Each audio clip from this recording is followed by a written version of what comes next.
വരാൻ പോകുന്ന അസംബ്ലി തെരഞ്ഞെടുപ്പ് നടക്കാൻ പോകുന്നത് 26 മെയ്യിലാണ്.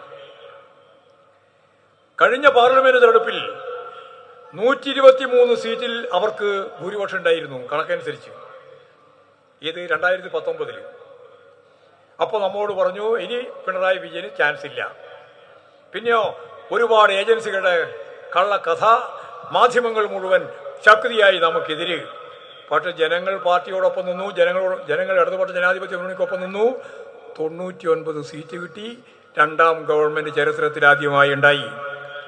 ഇപ്രാവശ്യത്തെ തെരഞ്ഞെടുപ്പ് കഴിഞ്ഞപ്പോൾ 123 കഴിഞ്ഞ പ്രാവശ്യം ഉണ്ടെങ്കിൽ ഇപ്രാവശ്യം 111 ഉള്ളൂ. അവർക്ക് 111.